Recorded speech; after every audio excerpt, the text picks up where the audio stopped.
195. 193. 312. 204. How many countries are there? Oh, that's what we're doing. Welcome to Map Men. We're the men. And here's the map. Map men, map men, map men.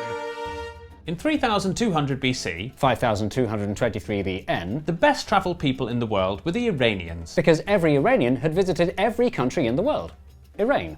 It was the first place to form a sort of government over a sort of territory, making it a sort of country. But then, visiting every country became doubly difficult when Egypt assembled itself into a state of its own. And things only got more complicated from there. Countries started popping up everywhere, including early versions of China, Vietnam, India, Armenia, North Korea, and finally every other country. So, what exactly is the grand total now at 5 p.m. in 2024? Because if you're cramming for a pub quiz, or planning an Olympic opening ceremony, or making a website drop-down menu for select your country, or making an episode of Map Men about exactly how many countries there are, exactly how many countries there are matters. The most commonly used answer comes from this important building on the green screen behind me, the United Nations, where the world's nations gather to discuss problems and find solutions. If you're a member of it, you're a country, and the number of members is... It's a UN Decree 193. Here they are. Oh, and there's also 2 observer states, who get to speak at meetings but not vote. Long story. The UN has revised to 195. The perceived officialness of this number creates an opportunity for record collectors with too much time on their hands, such as Graham Hughes, who in 2012 became the first person to visit every single one. And he did it without taking a single flight. Bye, Mum. I'll see you in just over 4 years. But did Graham really finish the job? Can he definitely say he visited every country in the world just because he followed the UN's list? Not necessarily. Take Taiwan. Something China wants to do. Taiwan, which behaves exactly like a country with its own government, flag, military, currency, capital city and national anthem, is not considered a country by the UN because Taiwan claims that it's actually China. What? In 1927, a civil war broke out between the ruling Republic of China and the Chinese Communist Party. The communists won, and the old government fled to Taiwan, where they've been holed up ever since, resulting in these 2 countries both claiming to be the real China. For a long time, most of the world continued to recognise only the exiled government, but the passage of time And the passage of economic superpower saw Communist China fully accepted by the UN in 1971. Taiwan is, of course, just one of many examples of de facto countries who lack UN recognition for similar reasons. Others are Kosovo, Somaliland, Western Sahara, Northern Cyprus, South Ossetia, Transnistria, Abkhazia, Niue, Cook Islands and SMOM, who aren't members but all have at least one member friend. So, if we add these countries in practice countries to our list of unrecognised countries, UN recognised countries, we get a grand total of... Some more for the slate, 208.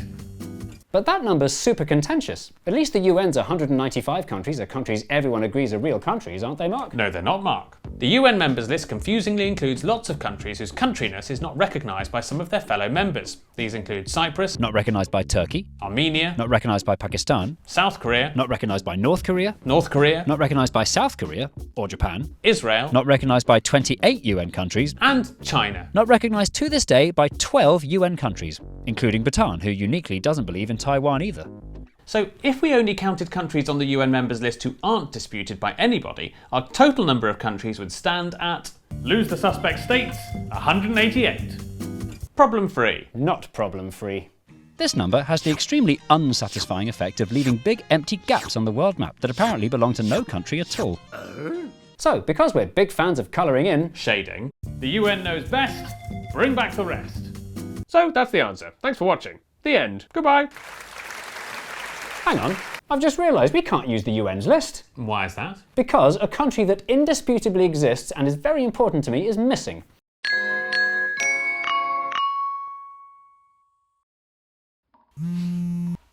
Hello? Minister, where are you? Your big speech is in 5 minutes. Bad news. We've got to postpone. Today is the end of the world. Get to a bunker. What? No time to explain. The apocalypse is now. Or nigh. Whatever. Hurry. Sir, I know announcing the new brick tax might make the press a bit hostile, but it's not the end of the world. But the world is ending in 90 seconds' time.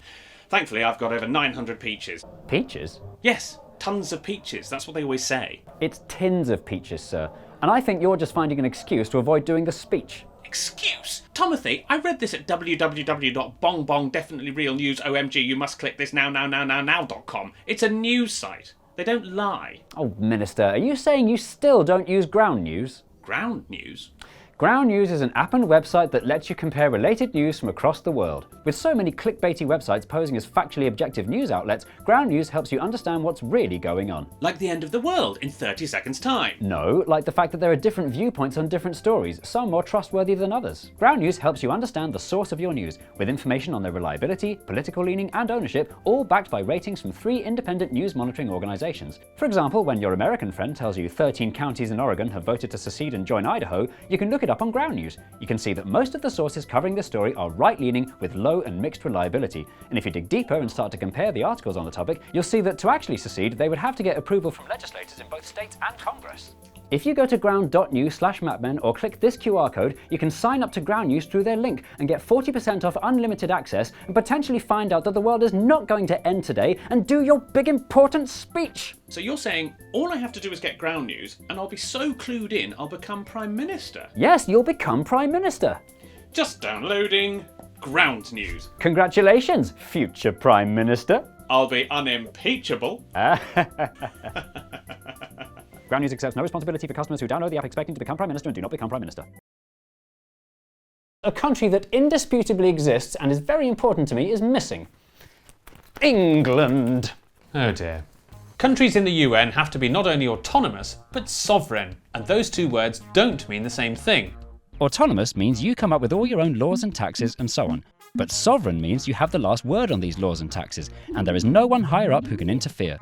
Many autonomous regions around the world can't become sovereign until they're let go by their host countries, such as Catalonia, Who need permission from Spain, Chechnya, who need permission from Russia, and Scotland. who need permission from Rishi Sunak. So that's why the UK is a member of the UN, but the 4 countries that make it up, England, Wales, Scotland and Northern Ireland, are not.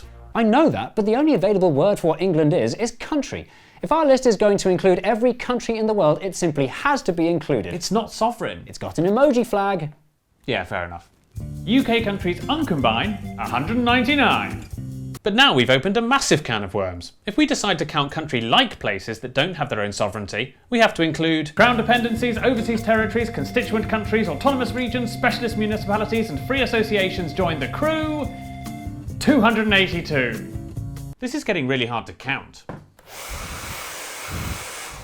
Perhaps the best way to settle this and come up with a true number is to find a definition of the word country we can all agree on. Such as the one they agreed on at the 1933 Montevideo Convention. So what was that? 90 years ago, 20 Pan-American countries flew to the capital of the country with the most U's in it to have a meeting to agree what was and wasn't a state.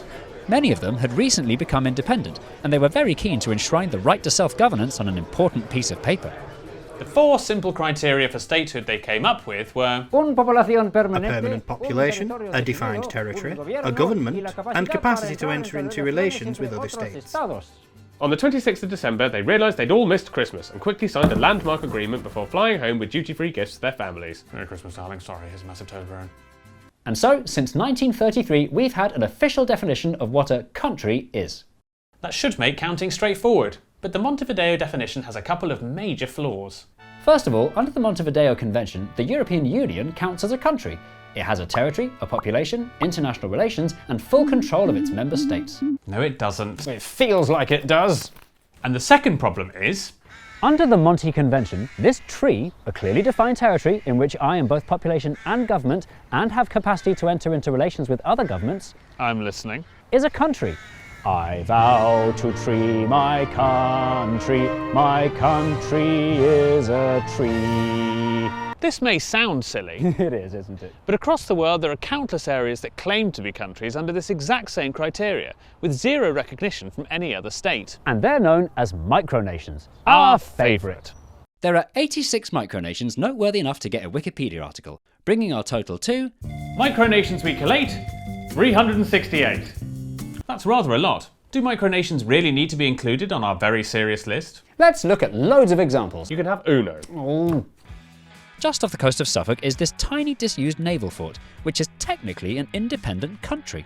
When it was abandoned after World War II, it was in international waters, which meant it was technically up for grabs. In 1967, fisherman Roy Bates turned up, intending to start a pirate radio station. You're listening to CFM, playing you the very best in pop, rock, and country. But quickly decided instead to declare the fort an independent country that he was prince of, There's a thought.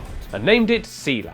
Sealand still declares itself an independent country today, under Prince Michael Bates, who keeps his dad's dream afloat by selling titles and passports to documentary presenter after documentary presenter after documentary presenter. There are similarly silly stories for the small so-called states of Redonda, Seborga, West Arctica, Ladonian, Utopia, Zakistan, Wagamamona, Space Kingdom of Asgardia, and so on and so on and so on and so on and so on and so on and so on and so on. For our sensible list of countries to have any meaning, we have to exclude countries that are too small and improbable on the grounds of silliness. So San Marino and Vatican City are definitely out. No. The real reason that micronations can't be considered on our list is because they all lack the most important thing of all when it comes to whether or not you're really a country. Recognition from other countries is, at the end of the day, really the only thing that makes a country a country. If your countryness is recognised only by yourself, as much as we love learning about you, we can't put you on our list. Sorry. And so, the time has now come for the big reveal. Based on all the evidence, the official answer to how many countries are there is 200-ish? Yeah, high 100s, low 200s. About 200. Ultimately, because different countries recognise different countries as countries, the only possible answer to the question, how many countries are there, is it depends who you ask. Counting's a pointless task. It depends who you ask. Perhaps it's more important to ask why it matters. Counting countries seems like a very 20th century pastime on an increasingly interconnected planet. The more the world's nations work together, the more we harmonise our trade and laws, and the more we interact on a daily basis with people from all over the world, the more we celebrate diversity within countries, the more the lines between nations and regions get beautifully blurred. Your nation state is just one of many different entities you can claim allegiance to, from your city, to your region, to your continent or your hemisphere. In time, the question of how many countries there are will only become more and more complicated and become less and less relevant. Can I still wave my flag? You can do what you want. Hooray!